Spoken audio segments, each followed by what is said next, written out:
Now you can, of course, install MySQL, this database system, on all operating systems, on Windows, on Mac OS, and on Linux.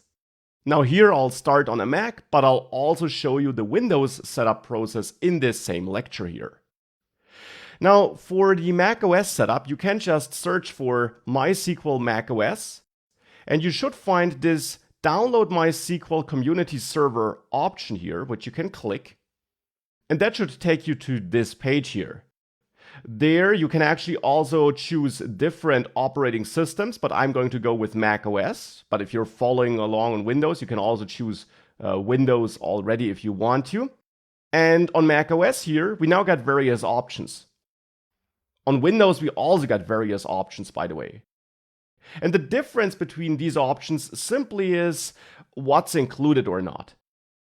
On Mac OS here, we got 4 options, and actually it's the first option which we want here, because that will be this, executable file which we get, which has 400 megabytes because it actually already includes all the MySQL related elements that we could need. That is the database server itself, so the thing that will host our databases, but then also tools for connecting to the database and for playing around with it.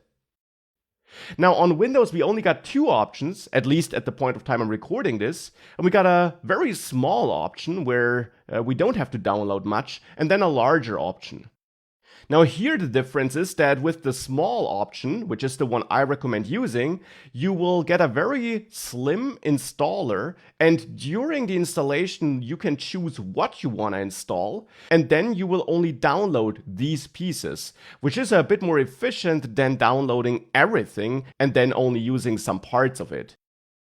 So therefore on Windows I'll choose the smaller option and download that. On Mac OS, I will choose this first option here, which is this DMG archive. Now, either way, if you click on the download button here, you will be taken to this page, and it might look like you have to sign up there, but actually you can continue without signing up and just start the download, which is what I do here. And now we'll just wait for that download to finish. On Windows, of course, it will be very quick because it's much smaller. On Mac OS, it will take a short while.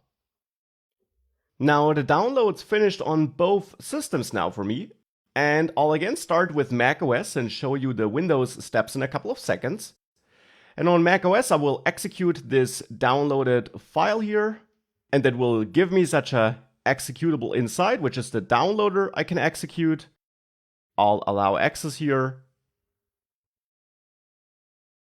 And now here I got the installer for the MySQL tools on Mac OS. So here on Mac OS I will click continue, accept the license here, continue, and then click install here. Enter my password when being prompted for it. And now this will install me all these SQL tools onto my Mac. Now let's wait for that to finish here. And in the meantime, let's see how that would work on Windows. On Windows, we also can start this installer. And as I said here, I downloaded the installer, which doesn't include anything, but where we instead have to pick what we want to install.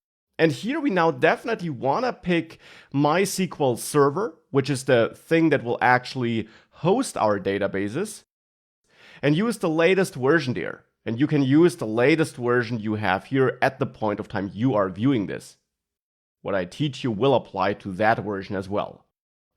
So here I'll pick that version and add it by clicking on this arrow.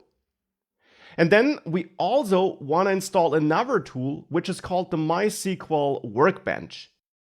This is a graphical user interface which we will be able to use to interact with that database, and that's a great tool for administrating the database, but also for playing around with it and run queries against it in a nice graphical user interface.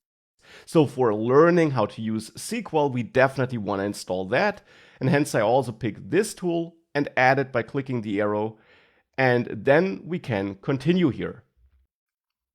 Now these tools will be downloaded, and then once they were downloaded, they will be installed.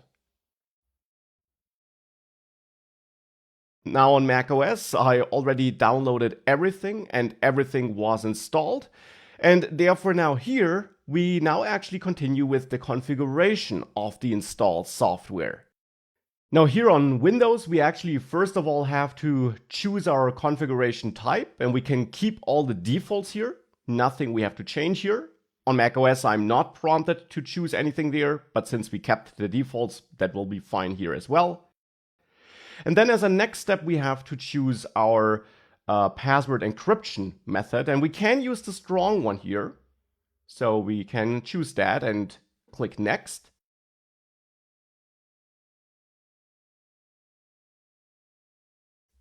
And then as a next step, we have to set a password for our root user, both on Windows and on macOS. And then choose a password which we will use for connecting to the database. And for this, it's important to understand that what we set up here is actually a server for our databases, a SQL server for our databases that will run on our local machine, just as we ran the web development server locally on our machine for development over the last course sections. Therefore, this server will also run locally on our local machine, and we will be able to connect to this server to then interact with the databases and the data stored in there. And therefore, we need to set up credentials that can be used by us, by our web application, by our website, for example, to connect to that database server. So it's a server, just not serving a website, but databases, and we need to be able to establish a connection. For our web server, no credentials were required because everyone should be able to send requests to our web server. But for the database server, that should not be the case. Not everyone should be able to connect to it. Instead, we want to control who can connect. And therefore, we have that user. We have that default root user, and we can now set up a password that will be required when you want to connect to that database server.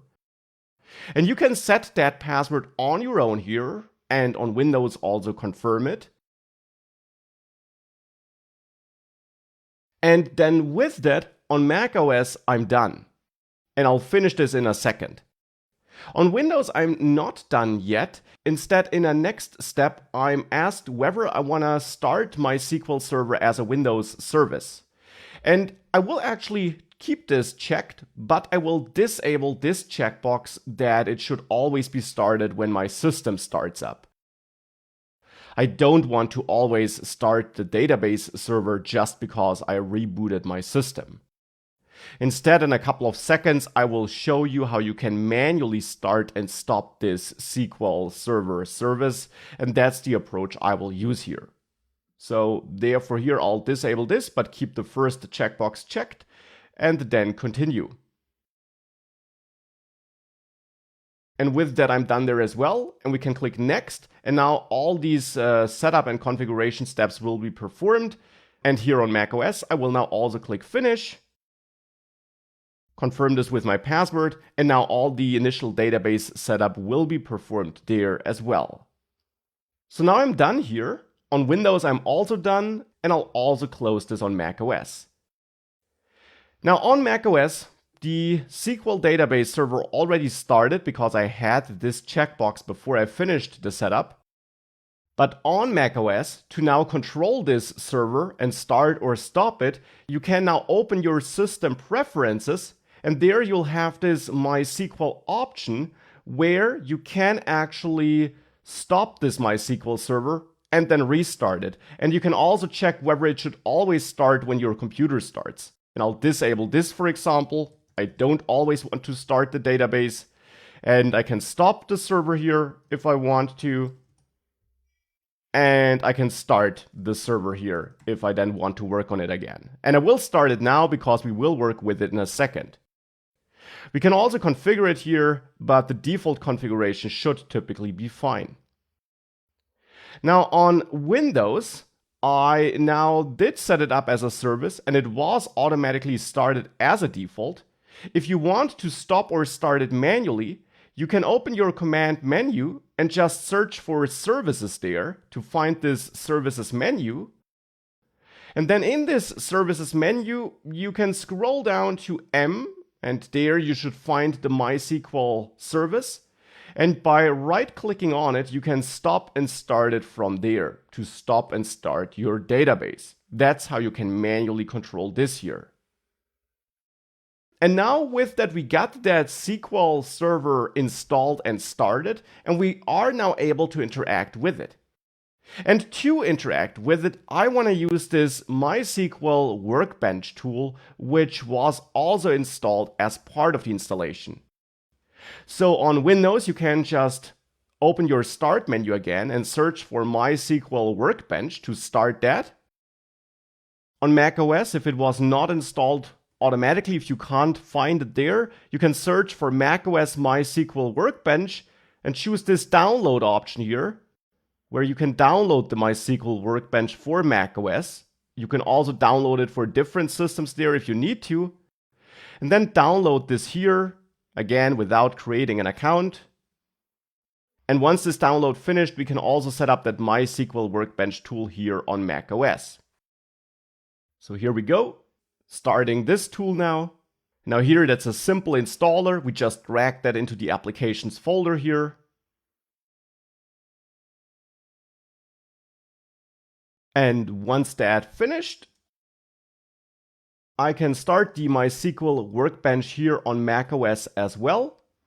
And then here, both on Windows and on macOS, you should see your running MySQL database server here under MySQL connections on the starting screen. If you don't see it, make sure you started that MySQL database server. So on Windows, that you started this service. In macOS, in the system preferences, make sure the server is running. And then you can click on that once and enter this password, which you chose before during the setup process. So that root user password you chose before. And then with that, you should be able to connect to this MySQL Workbench, and you should see something like this or this on Windows.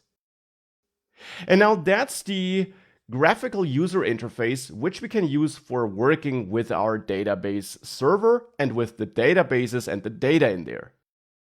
And you got various areas here for managing the server itself, for seeing its status, configuring it. But unless you know what you're doing, you should keep the defaults there. And then you will also have this schemas area here, where you can see the various databases on this database server. And that's now the part with which we'll continue in the next lecture.